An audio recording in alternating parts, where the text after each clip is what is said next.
Assalamualaikum warahmatullahi wabarakatuh. Pada kesempatan kali ini, saya Reza Tamafaya dengan NIM 1913287 dan rekan saya Nurul Ashifa dengan NIM 1913273 akan menyampaikan materi mengenai musyawarah. Adapun materi musyawarah yang akan disampaikan terbagi menjadi 6 bagian. Yang pertama yaitu definisi musyawarah, yang kedua yaitu musyawarah dari perspektif Al-Quran, yang ketiga yaitu kedudukan musyawarah dalam Islam, yang keempat yaitu prinsip dasar musyawarah, yang kelima yaitu urgensi musyawarah, dan yang keenam adalah kesimpulan. Kita akan memasuki materi yang pertama, yaitu definisi musyawarah. Secara etimologis, musyawarah merupakan terjemahan dari bahasa Arab, yaitu syura, yang bermakna mengeluarkan madu dari sarang lebah.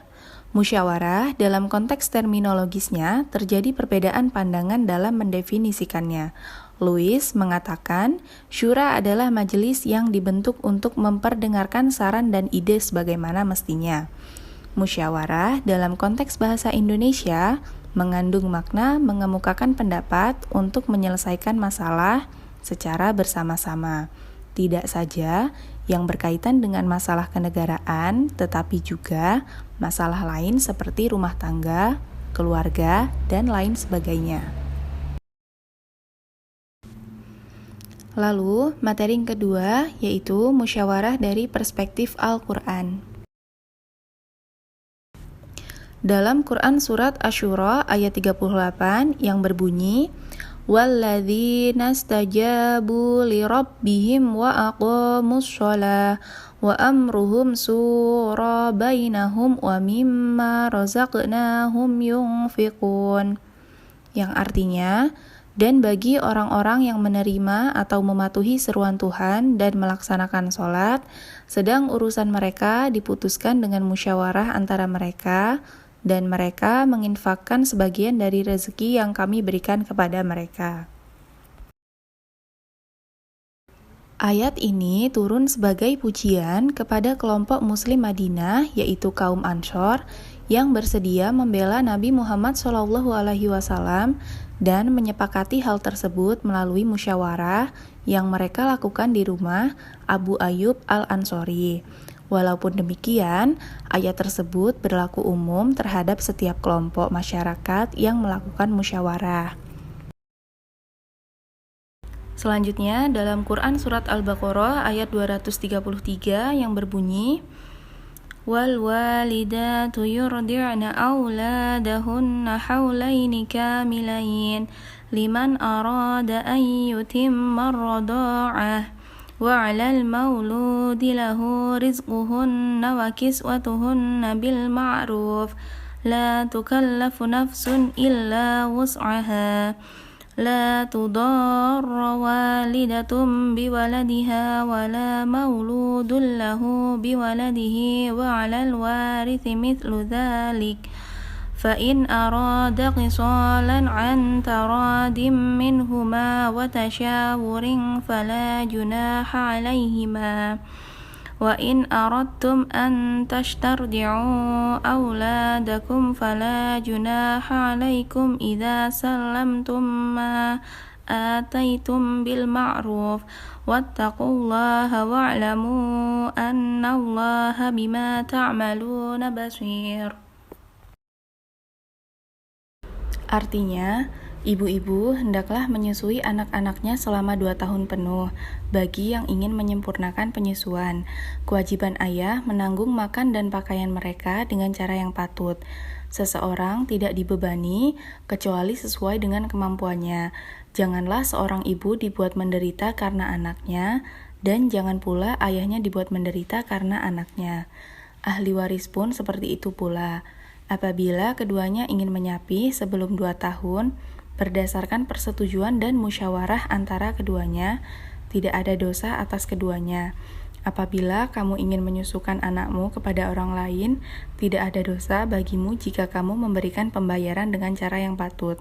Bertakwalah kepada Allah dan ketahuilah bahwa sesungguhnya Allah Maha melihat apa yang kamu kerjakan. Ayat ini menjelaskan bagaimana seharusnya hubungan suami istri sebagai mitra dalam rumah tangga saat mengambil keputusan yang berkaitan dengan rumah tangga dan anak-anak seperti menyusui anak. Lebih jauh dapat dipahami bahwa Al-Quran memberi petunjuk agar persoalan-persoalan yang berkaitan dengan rumah tangga, misalnya pendidikan anak, serta perencanaan mereka ke depan harus dimusyawarahkan oleh suami istri. Selanjutnya, Quran Surat Ali Imran ayat 159 yang berbunyi, فَبِمَا رَحْمَةٍ مِّنَ اللَّهِ لِنْتَ لَهُمْ وَلَوْ كُنْتَ فَظًّا غَلِيظَ الْقَلْبِ لَانفَضُّوا مِنْ حَوْلِكَ فَاعْفُ عَنْهُمْ وَاسْتَغْفِرْ لَهُمْ وَشَاوِرْهُمْ فِي الْأَمْرِ فَإِذَا عَزَمْتَ فَتَوَكَّلْ عَلَى اللَّهِ Innallaha yuhibbul mutawakkilin, yang artinya, maka berkat rahmat Allah engkau Muhammad berlaku lemah lembut terhadap mereka. Sekiranya engkau bersikap keras dan berhati kasar, tentulah mereka menjauhkan diri dari sekitarmu. Karena itu, maafkanlah mereka dan mohonkanlah ampunan untuk mereka, dan bermusyawarahlah dengan mereka dalam urusan itu. Kemudian, apabila engkau telah membulatkan tekad, maka bertakwalah kepada Allah. Sungguh Allah mencintai orang yang bertawakal. Ayat ini diturunkan sesudah perang Uhud. Ketika itu, sebagian dari sahabat ada yang melanggar perintah Nabi, yakni meninggalkan pos-pos penjagaan mereka yang telah ditentukan disebabkan tergiur dengan ganimah atau harta rampasan perang yang ditinggalkan kafir Quraisy. Akibatnya, pasukan tentara Islam yang sebenarnya dapat memenangkan pertempuran dapat dipukul mundur oleh musuh, dan akhirnya kaum Quraisy dapat mengalahkan orang-orang Islam. Bahkan Rasulullah sendiri mengalami luka-luka. Meskipun demikian, Nabi tetap sabar dalam menghadapi musibah tersebut, bersikap lemah lembut dan tidak mencela kesalahan para sahabatnya, serta tetap bermusyawarah dengan sahabat. Materi yang ketiga yaitu kedudukan musyawarah dalam Islam. Musyawarah dalam Islam tidak hanya dilakukan terbatas untuk menyelesaikan problem dalam persoalan kenegaraan atau sosial kemasyarakatan, tetapi juga menyangkut persoalan yang bersifat personal, seperti hubungan suami istri dalam menyiapkan susuan anak sekalipun. Objek musyawarah menurut kesepakatan ulama hanya dapat menyelesaikan persoalan yang tidak ada nasnya dalam Al-Quran dan Sunnah Rasul, atau masalah yang ada nas mengaturnya hanya saja bersifat gairu qat'il dalah. Termasuk dalam konteks ini tidak saja menyangkut persoalan keduniaan, tetapi juga masalah keakhiratan, yaitu eskatologis. Dalam konteks mekanisme dan proses musyawarah, Rasulullah memberikan kebebasan kepada umat Islam untuk melakukannya sesuai dengan tradisi dan pemahaman yang berkembang dalam suatu masyarakat. Nabi bersabda, "Kamu lebih tahu tentang urusan duniamu." Keterangan tersebut merupakan rahmat dari Allah Subhanahu wa taala kepada umatnya agar mereka dapat lebih kreatif dan dinamis dalam mengatur dan menata kehidupannya sendiri, tidak pasif dan apatis dalam kehidupannya. Hal ini didasarkan pada musyawarah yang dilakukan Nabi dan para sahabatnya dalam perang Badar. Demikian juga musyawarah para sahabat dalam masalah hukum ridhah, yaitu orang-orang yang keluar dari Islam, kewarisan, dan hukuman bagi peminum minuman keras. Semua permasalahan tersebut termasuk dalam kategori masalah ukhrawi. Materi yang keempat yaitu prinsip dasar musyawarah. Prinsip dasar musyawarah yang pertama yaitu prinsip persamaan atau al-musawat, merupakan salah satu doktrin dalam Islam yang sangat esensial. Menurut Ismail Al-Faruqi, seperti yang dikutip oleh Artani Hasbi, prinsip ekualitas ataupun persamaan dalam Islam ditanamkan melalui hubungan persaudaraan antar anggota masyarakat yang mempunyai kedudukan yang sama. Perbedaan yang muncul di kalangan mereka hanyalah dinilai dari ketakwaan dan aktivitas amalnya. Lalu prinsip yang kedua yaitu prinsip keadilan. Persoalan keadilan merupakan salah satu persoalan pokok yang banyak menyita perhatian umat manusia sejak sekitar 5.000 tahun yang lalu. Hal tersebut dapat dilihat pada ajaran para nabi yang sangat mengedepankan unsur keadilan dalam rangka mewujudkan kemaslahatan umat manusia, seperti yang termaktub dalam Quran Surat Yunus, ayat 47. Prinsip yang selanjutnya yaitu prinsip kebebasan. Kebebasan yang dikaitkan dengan syura adalah kemerdekaan anggota masyarakat dalam menentukan nasibnya, bentuk, dan sistem pemerintahannya. Kebebasan tidak berarti lepas dari segala keterikatan, karena kebebasan yang sebenarnya bukanlah kesewenang-wenangan, melainkan keterikatan pada norma dan aturan. Selanjutnya, materi yang kelima yaitu urgensi musyawarah. Tuntunan keadilan dalam Islam dibarengi pula dengan keharusan bersikap transparan.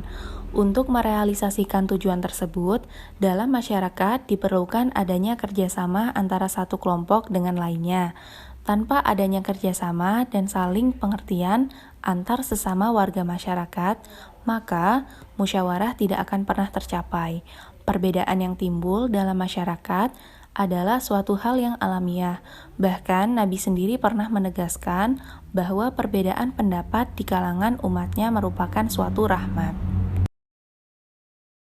Menurut Hasbi Asy-Syidiq tahun 1996, manfaat yang dapat diambil dari musyawarah antara lain, yang pertama, yaitu mencerminkan kualitas pemahaman pada masyarakat yang dibicarakan dan ukuran cinta serta keikhlasan kepada masyarakat.